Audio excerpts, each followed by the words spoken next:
Welcome back to Whiskey with E. I'm Eric. Now today, not a whiskey with or without the E. We are doing the E's in freezing, because sometimes it can get a little bit cold in the nation's capital. Well, that's where I am today, Canberra, ACT, so the capital city of Australia.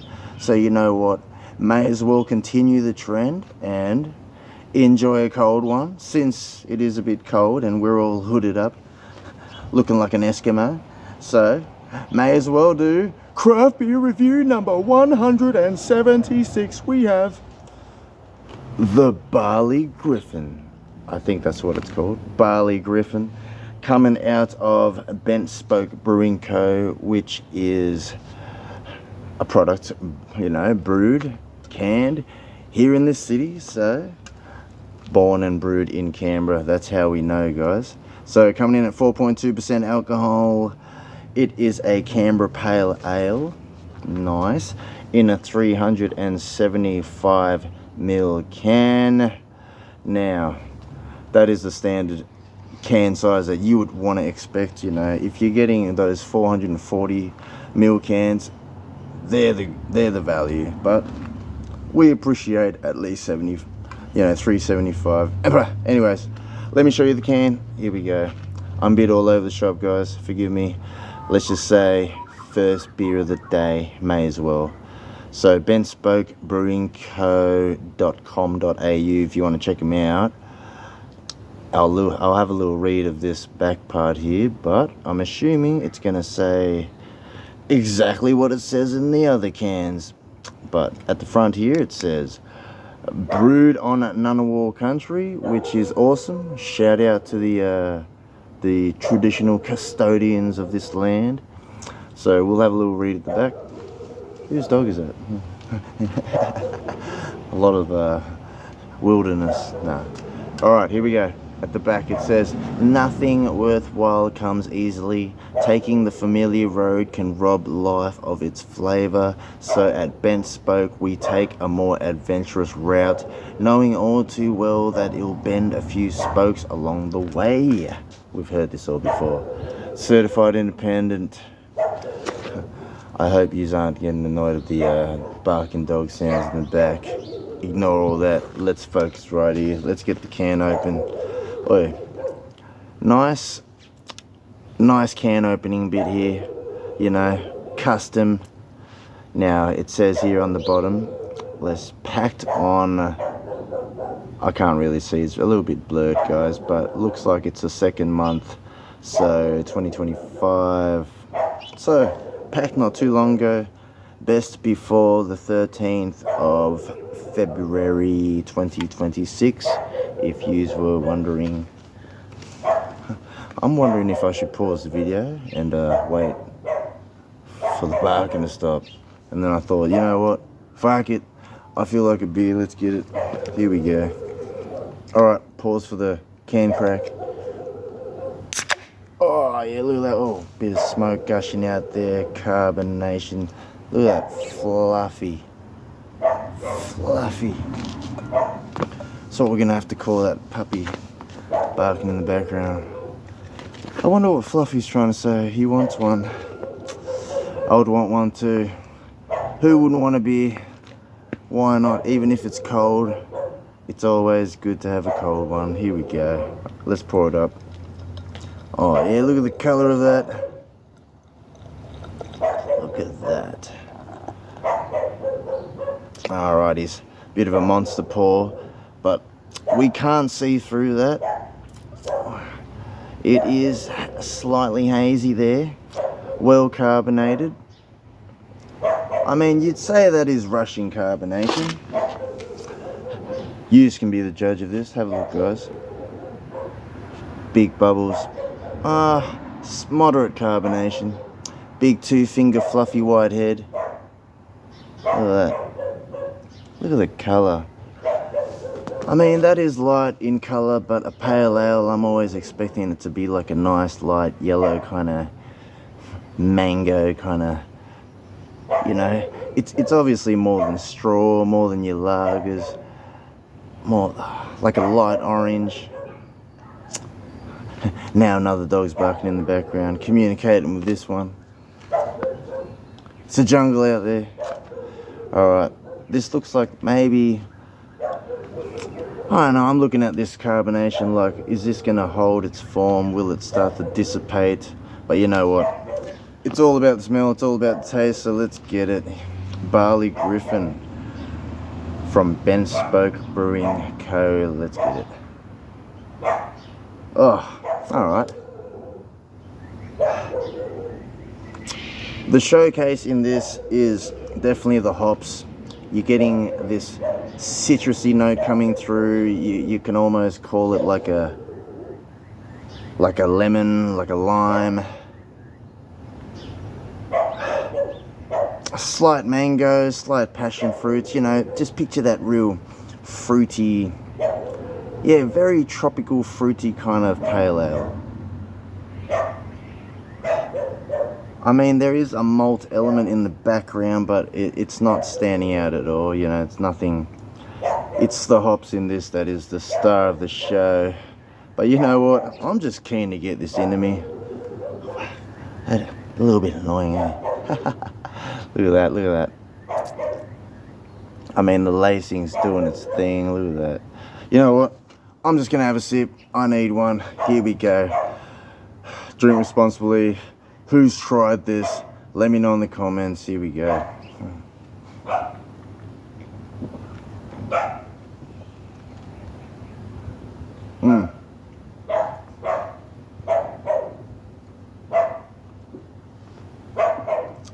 Silky smooth carbonation.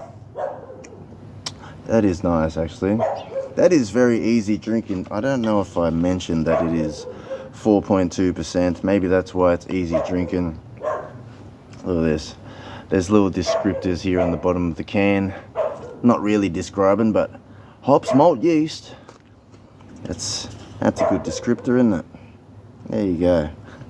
I still do need to go tour the actual brewery, but let's just say if you are in the nation's capital, the address is 38 Mort Street, Braddon. So there you go. Oh man, you know what? Second sip, let's get it.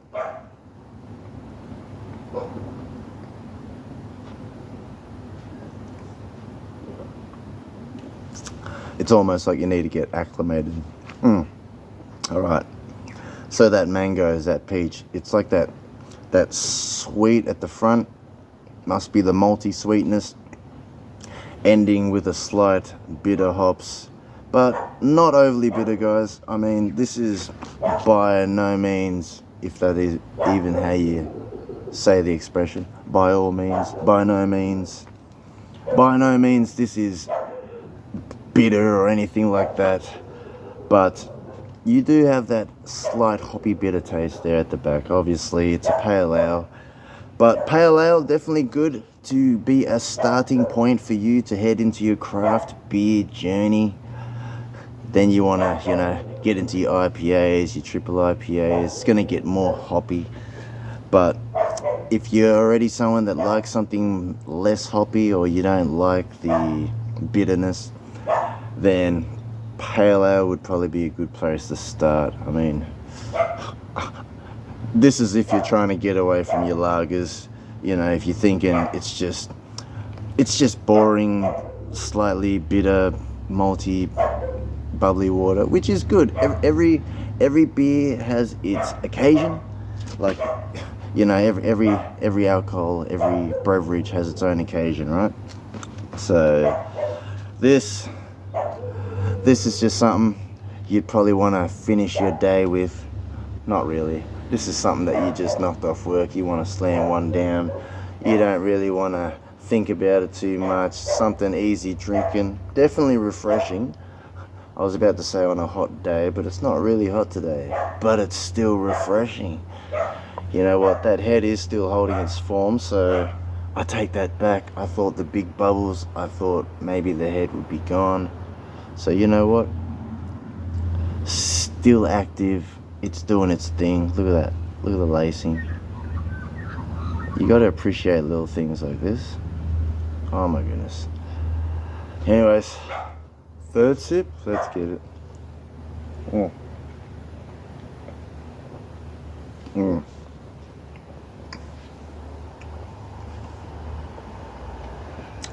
Yep.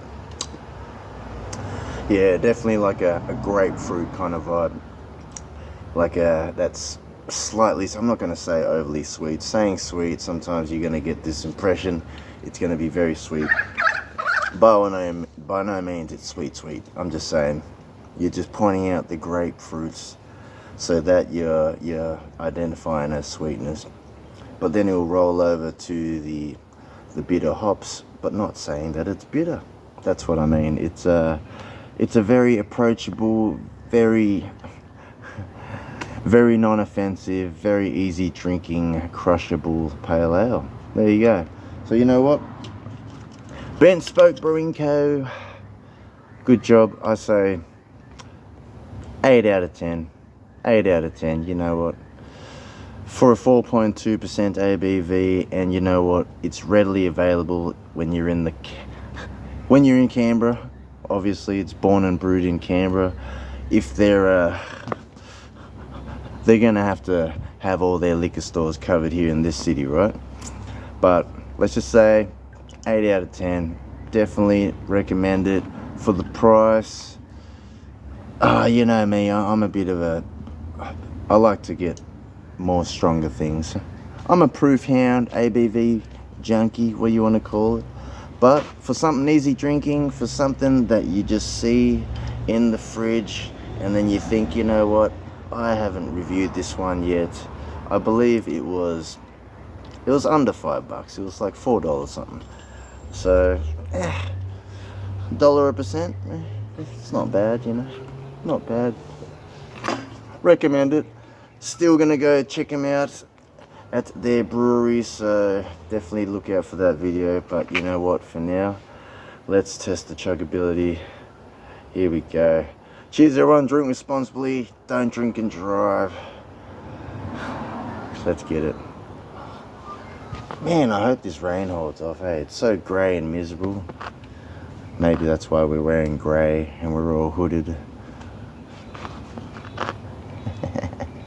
Cheers everyone.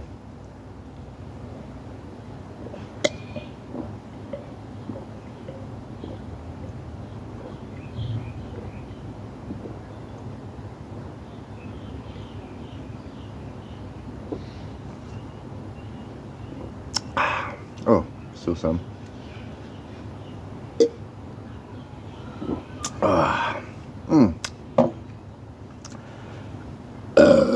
Definitely very crushable, very slammable. Man, see, when you are trying to slam down, let's say a lager or a dry, you get that really bad stinging carbonation.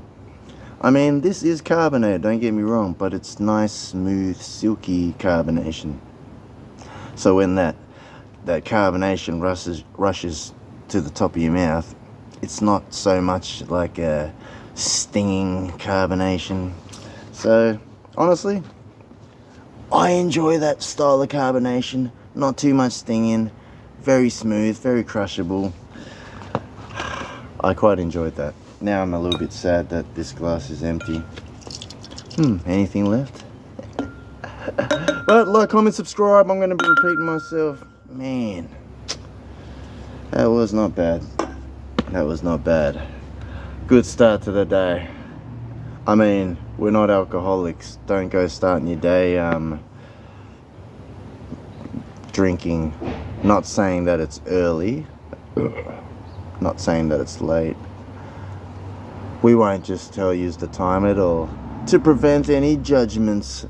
But like I say, quality over quantity. We're not drinking to try get intoxicated. We are drinking to try new things. That's what I'm always saying, guys. Try new things. You know, you go to a liquor store, you see how many different bottles there is. How do you know that that bottle that you're so used to buying is actually your favorite? Let's just call it programming, branding, manipulations. You know, sometimes people get into the habits, you know. You're comfortable. You don't want to step out of your comfortability zone. I get it. You know, so if you have been getting your Jim Beam and you've been, you know, mixing that with Coke since high school, then I'm sure your habit when you go past the liquor store, that's what you're going for. But all I'm saying is try new things. P.S. The Jim Beam's only 37%. It's very watery, but I guess if you're mixing it with Coke, it doesn't really matter, I guess, what you do, right? You're trying to master the alcohol anyway, but that's where it all changes. When you're drinking for the flavor, drinking the quality over the quantity, you know, then you're not going to be trying to master flavors. But see, we totally steered off the topic of beer, but it goes with everything, guys, you know. Quality over quantity. You know, personally, I'd rather go spend $50 on 5 different lovely beers to try rather than getting a case which would just make you drink more, because you know what, just grab a beer from the fridge. Obviously, always good to have those cases in the garage for when your boys come over, you know, they can drink the, you know, the regular stuff, and you save your different stuff, your craft beer stuff for yourself, you know. Have you seen the craft beer selection nowadays? I mean, can I even try all the different beers, all the different styles of things before I die? And that's not even including the whiskey, guys. I'm still yet to try all the different regions of Scotland, I'm sure. We're falling behind on our Scotch whiskey journey, but hey, we're keeping up with everything, let's just say. Man, I should have been numbering the whiskey reviews, but anyways, now I'm just rambling. Much love to you all. Wishing you all a lovely day. Let's just say, if you have been following the journey, you are appreciated. Much love to you. Yeah, I hope you're learning a few things, guys, if you have been following the journey, you know. Always good to venture, you know. Step out of that comfort zone. Try a different thing. And yeah, it's always good to learn about things. Research. Knowledge is power, guys. I'm going to end this before I just keep rambling on about things. And maybe this would have been one of those extras on Ralphie.com. Or Whiskey at the Buffy. He changed his name. But anyways, he is a legend in the whiskey tube world. I'm going to finish this last sip, but Crafbeer review number 176. I quite enjoyed that, so honestly, if I see that out, I'll probably order it. There was nothing negative about it, and it's a budget friendly price, so there you go. Maybe I should leave my contact details. Any more product, Bentspoke, feel free to reach out. I'll still give my honest opinions though. Just because if you're just going to send me some things doesn't mean I'm going to say that it's good, but just keep in mind, I appreciate your product anyway. And I am also born and brewed in Canberra. Nah, much love to you all. I'll catch you all next time. Like, comment, subscribe. I'm going to be repeating myself, but Barley Griffin. Grab one. Recommended. 8 out of 10. Laters all.